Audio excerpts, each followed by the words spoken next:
The news from Guyana, the region and the world. Compiled in the News Talk Radio newsroom and powered by DemeraraWaves.com.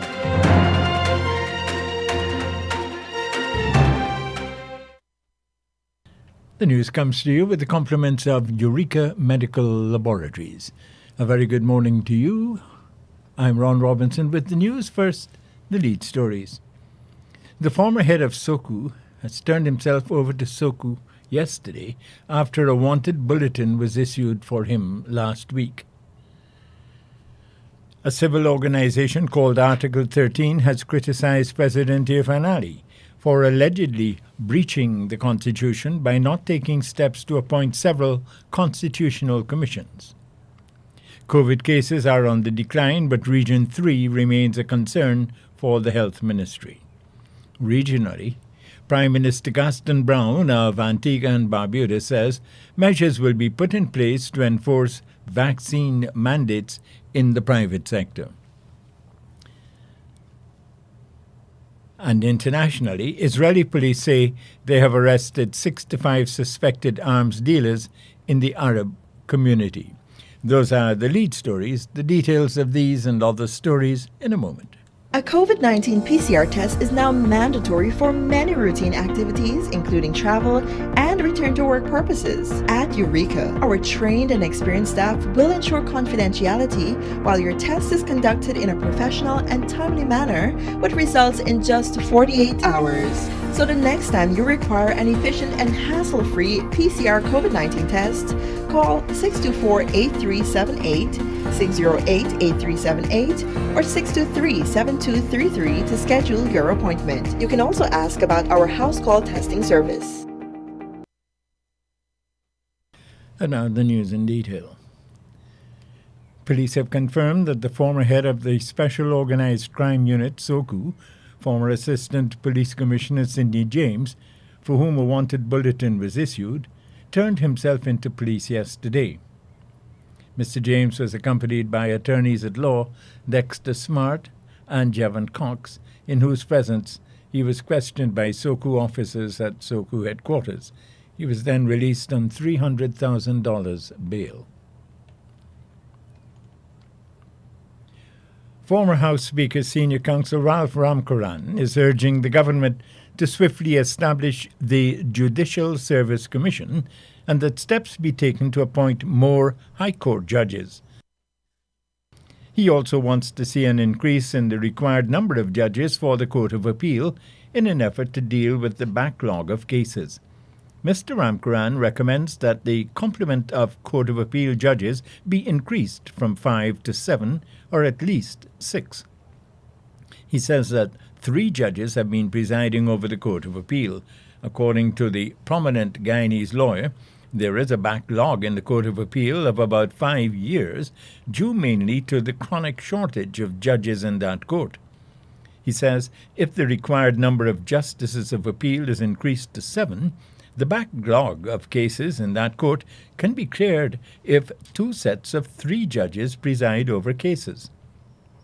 According to Mr. Ramkaran, the Chief Justice, who is an ex officio Justice of Appeal, can be called in to sit for a full sitting of the bench. He reasons that with 6 judges, 2 panels of 3 can be sitting continuously so that the backlog is cleared and justice is not delayed. Looking at the situation in the High Court, Mr. Ramkaran said while the required number of High Court judges is 20, there are only 12. President Ali recently promised to move ahead with a number of these appointments on his return from the conference of the party's Climate Change Summit in Glasgow.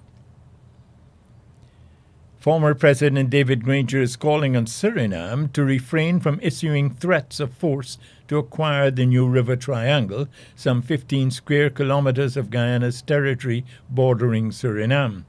The former president, on his weekly public interest show, says the recent inquiries by the media on possible discussion between President Irfan Ali and President Chandrika Prasad Santokhi following his visit to Ghana is cause for concern. Mr. Granger also cited the issue of a section of Suriname calling for the New River Triangle issue to be sorted before bridging the Quarantine River. He wants Suriname to refrain from issuing threats. So this is my message. The big problem between Guyana and Suriname is the question of territorial sovereignty. The second big problem is Suriname's threat, the actual use of force against Guyana. And we call on Suriname to refrain from threatening to use force or from actually using force in an attempt to get territory which does not belong to them. Guyana will not give up 1 square centimeter of territory. Mr. Granger highlighted that for decades, Guyana and its neighbor to the east, Suriname, had signed several memoranda of understanding but have not signed agreements as the New River Triangle is being used by Suriname as leverage. But this case must not be allowed either to obstruct the development between the two countries, nor must it be used as a lever by Suriname to try to pressure Guyana into making agreements which are not in our interest. The former president says there must be mutual respect between the two countries as CARICOM member states, and Suriname must publicly declare it is not interested in using force against Guyana. If we are to build a long-term relationship with Suriname, trade and commerce, military relations, within the framework of the Caribbean community, it has to be based on respect. And that respect has to be within the framework of Guyana's borders. Those borders are immutable. We did have an incident in 1966 in which Venezuela seized the island of Ancoko, and up to now, Guyana has never been able to recover that island of Ancoko. Venezuela used military force, and Venezuela continues to threaten the Republic of Guyana. And we must not allow the Surinamese to feel that they could get away with the same type of behavior in the East. What we need from Suriname is a declaration, an unambiguous declaration, that it will refrain from the use of force against Guyana. We have never had that declaration in all of our history. Mr. Granger says he is confident Suriname will lose if the case is taken to the International Court of Justice, ICJ. He expressed little hope in the Border Commission that was set up to resolve the issue, but the commission is now defunct for decades. President Santoki, in responding to questions from the media about what discussions he had with President Irfaan Ali, said the matter was referred to the Border Commission. Mr. Granger cautioned the PPP administration to be careful and quickly refer the New River Triangle to the ICJ. A civil group named Article 13 has criticized President Irfaan Ali for allegedly breaching the Constitution by failing to activate constitutional commissions. The civil rights organization is threatening legal action to ensure that President Ali complies with the provisions of the Constitution. The group says it is putting the government on notice that unless the issue of the Public Procurement Commission and the tribunal is resolved promptly, Article 13 will take legal and other action to force the government to abide by the Constitution. Article 13 says it is deeply concerned with the failure by the Irfaan Ali administration to constitute a long list of constitutional and statutory bodies and offices required for the proper functioning of the country. The civil society organization wants Governance Minister Gail Teixeira to provide a full list of the statutory bodies and the dates they expired. Article 13 says the announcement by the President that he will address the issue of the constitutional commissions on his return from the Global Climate Change Conference is welcomed but far from satisfactory. Article 13 says the breach by President Ali can no longer be tolerated as he has failed to establish the Public Procurement Commission and the Public Procurement Commission Tribunal. This, the civil society organization says, even as his government spends or announces the spending of billions of dollars of public funds. Article 13 says the glaring constitutional and statutory breaches indicate a reckless disregard for the Constitution and Guyana's laws to prevent corruption and autocratic actions by the government and to promote transparency and accountability in matters of public finance. The civil organization says it will hold the President, his government, the opposition, the Speaker, as well as the National Assembly responsible for this egregious state of affairs, 15 months into the new administration and the 11th Parliament. Article 13's principals are Ramon Gaskin, Yog Mahadio, and Jonathan Yearwood. Health Minister Dr. Frank Anthony says Guyana is working on revising its laws on suicide. The health minister was at the time addressing a stakeholder conference on mental health in Guyana to devise a plan of action for suicide prevention. The minister says while the laws on suicide have changed in most countries, Guyana's outdated law still remains but needs revising. Over the last couple of months, however, I've spoken to my colleague at the Attorney General's office, Mr. Nandalal, and we have been able to do a draft suicide prevention bill. And hopefully we can get that on the parliamentary agenda. And if we do this year, then we will be able to pass it and change those old things that have been there that does not really create an enabling environment in how what we need to do to prevent suicide in Guyana. In addition to revised suicide laws, the health minister says the forum that Guyana will be depending on a review done by the Pan American Health Organization, PAHO, to formulate a more responsive suicide plan. And therefore, from the review that PAHO has done, we would like to also now work with stakeholders to develop a new plan going forward from 2021 to 2026. But this one, we want to make sure that we use it, because if we don't, we'll just be not impacting the problem. That the new plan that we'll be developing next year, that we will be able to get something that is more responsive to the types of challenges that we have before us. Guyana's law will be tailored to allow for sampling using newer technology. The conference has listed using genes from saliva. One of the studies would be doing some interesting thing, collecting saliva, and that perhaps would be added to do some examination of, or looking for a gene that might be associated with suicide.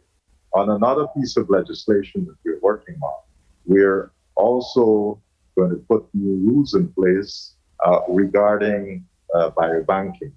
And that one, hopefully, we'll be able to get that through Parliament shortly as well. So it deals with transplantation of tissue and also create new rules for biobanking. The Conference on Mental Health in Guyana is facilitated by the University of Guyana in collaboration with the Columbus University and their suicide experts and other stakeholders and the Ministry of Health, Guyana.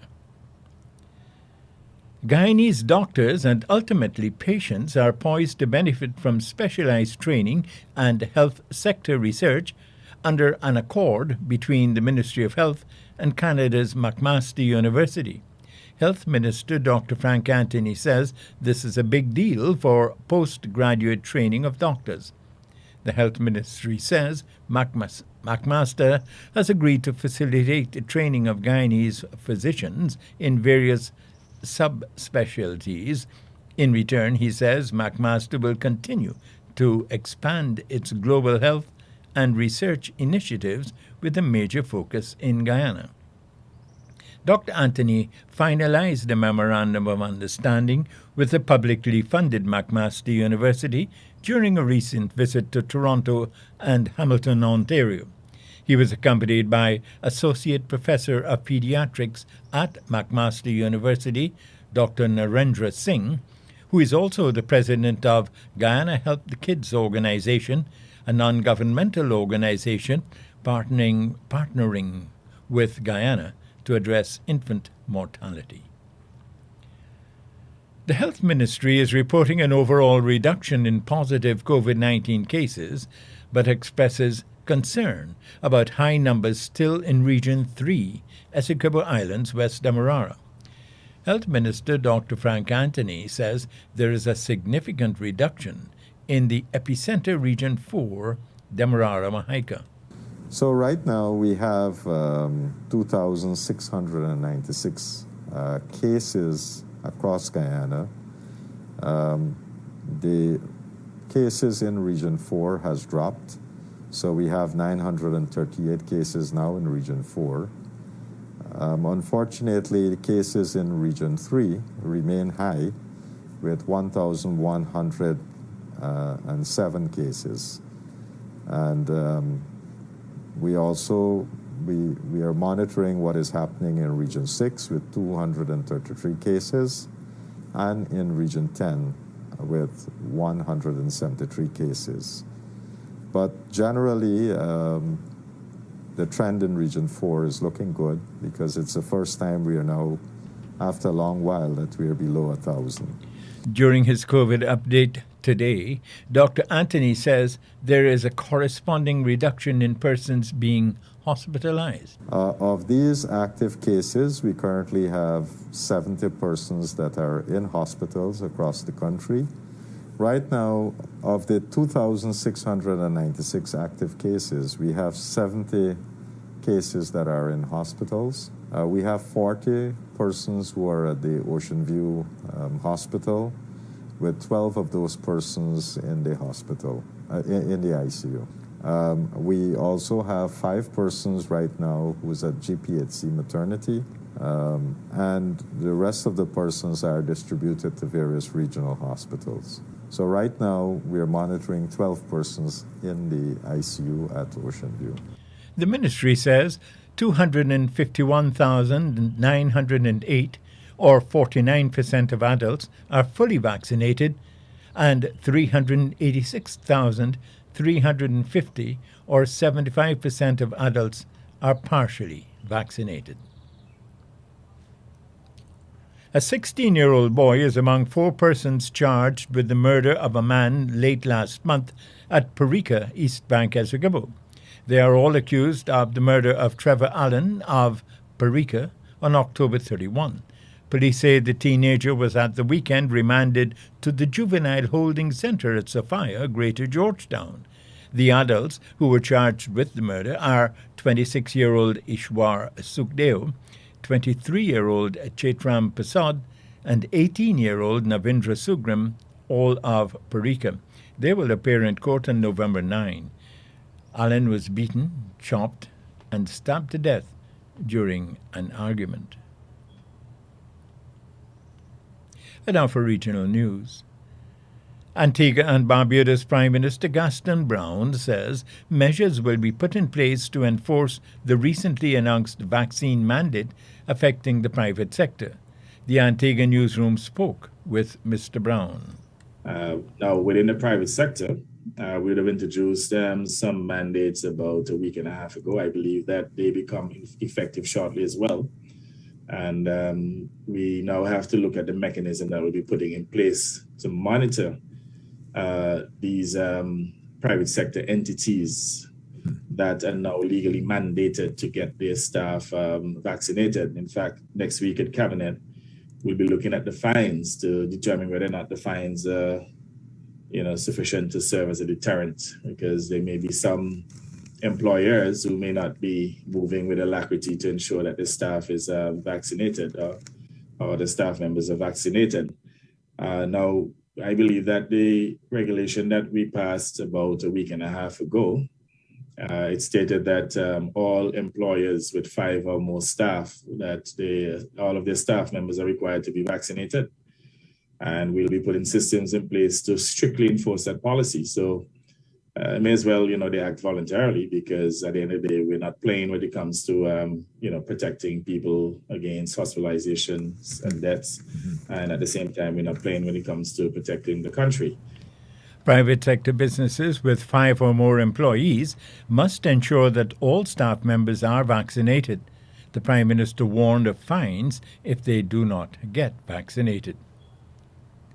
Prime Minister of the Bahamas, Philip Davis, says he is not keen to allow oil drilling in the Bahamas and is completely opposed to oil exploitation in the country.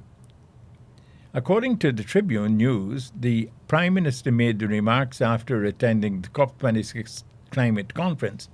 PM Davis, after his conversations with several world leaders and other technical people, says he is not minded to allow exploitation and drilling.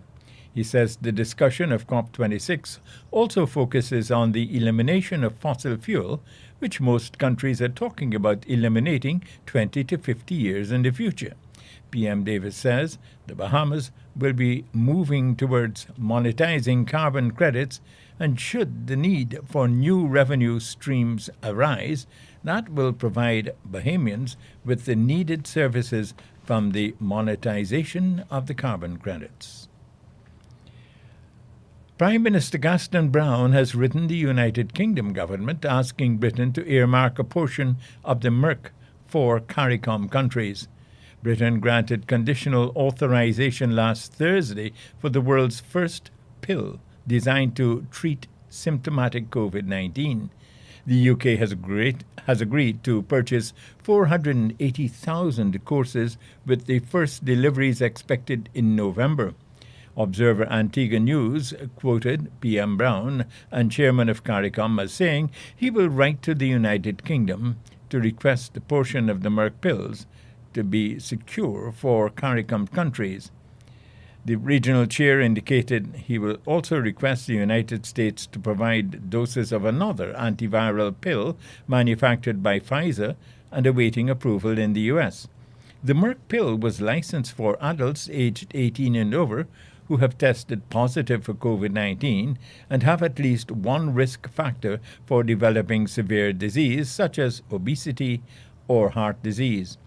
The U.S. Food and Drug Administration announced last month that it would convene a panel of independent experts to scrutinize the pill's safety and effectiveness in late November.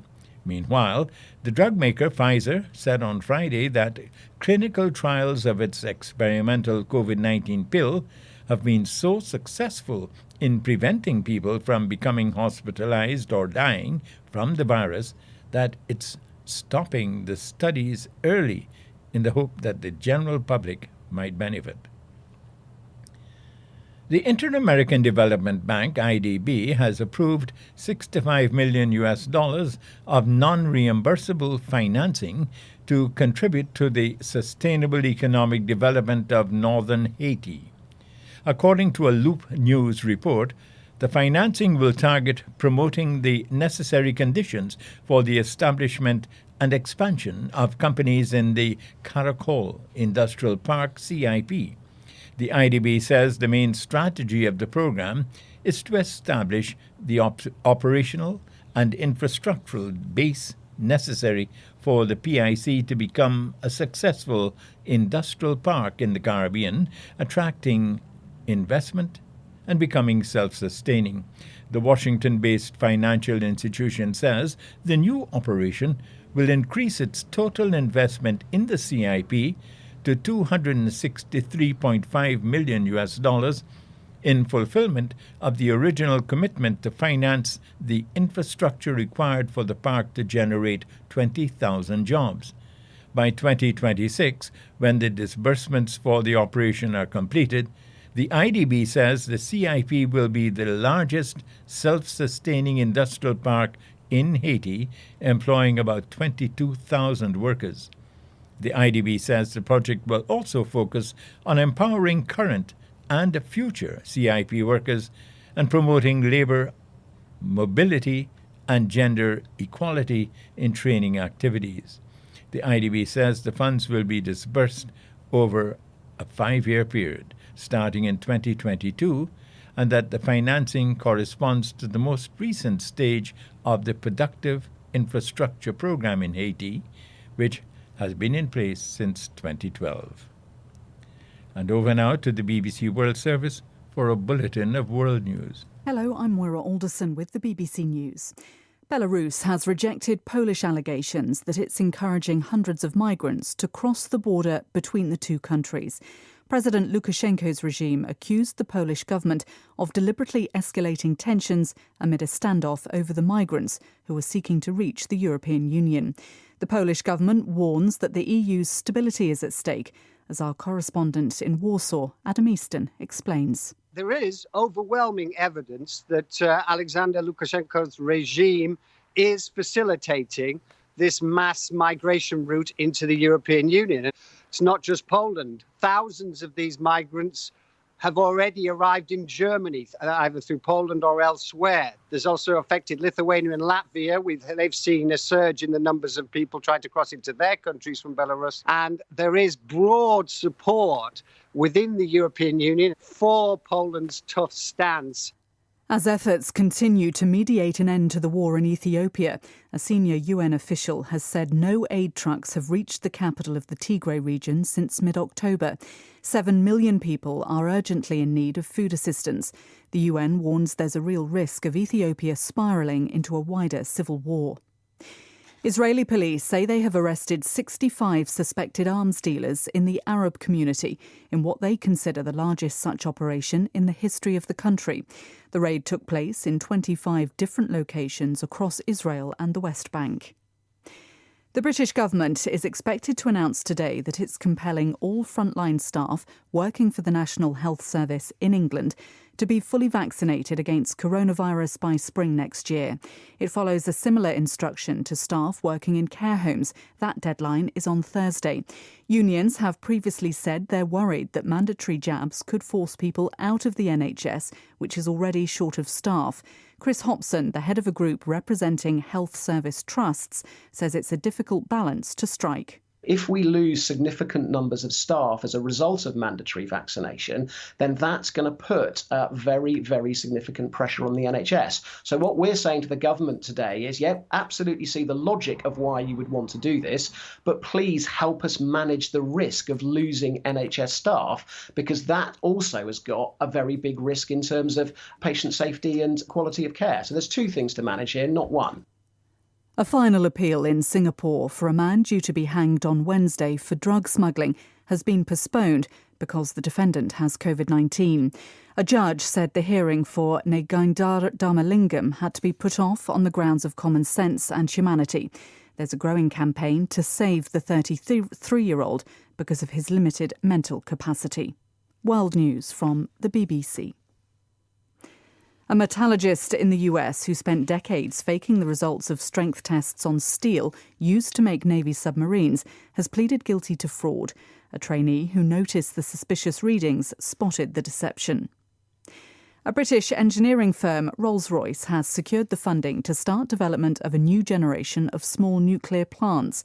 The company says more than $500 million of private investment and government funding will allow it to design Britain's first small modular reactors by the end of the decade. Our business editor, Simon Jack, reports. As big as a football stadium, these new reactors are not pocket-sized. Rolls-Royce hopes they will each generate enough energy to supply 1 million homes, much less than the 6 million homes the large-scale nuclear plant under construction at Hinkley Point in Somerset will power. But at an estimated £2 billion each, they are a tenth of the price. Rolls-Royce hopes eventually to build 16 reactors in the UK, and the chief executive, Warren East, said they would be an important addition to the UK's low-carbon future. At least 4 newborn babies have died in India in a fire at a hospital in Bhopal. Firefighters were able to rescue 36 infants. Rajini Vaidyanathan reports from Delhi. The fire started on the 3rd floor of the Kamla Nehru Children's Hospital after 9 p.m. on Monday evening. Distressing images show panic as desperate parents tried to reach the ward as smoke filled the corridors. Officials say it may have been caused by a short circuit. 36 babies were saved. The families of those who died will be awarded compensation. Environmental groups and electric car manufacturers in Australia say a government initiative to build thousands of charging stations for electric cars is insufficient. They say the government's pledge of $130 million is too little to encourage the use of low-emission vehicles. That's the latest BBC News. And that's the news to the moment. Don't let the fear of contracting the coronavirus disease deter you from seeking the medical care you need. At Eureka Labs, we ensure the safety of our clients and staff with our rigid sanitization routine. This involves the use of ultraviolet lights to effectively rid the air and all surfaces of viruses and bacteria that may be present throughout the lab daily.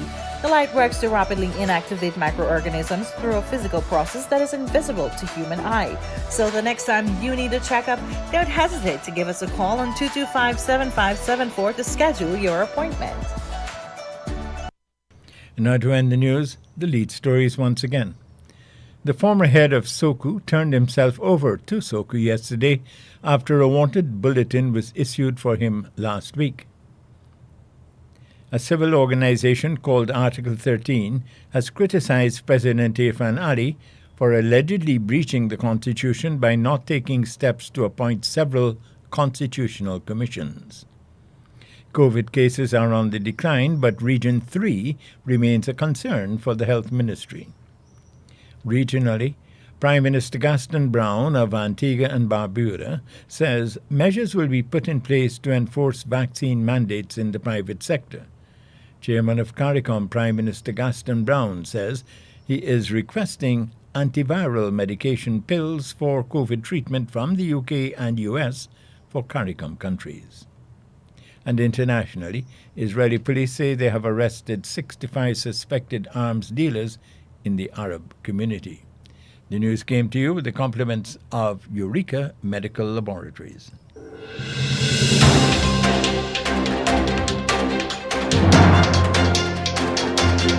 This has been the news, compiled in the News Talk Radio newsroom. For ongoing updates, visit demerarawaves.com, and you can check facebook.com/demwaves and twitter.com/demwaves.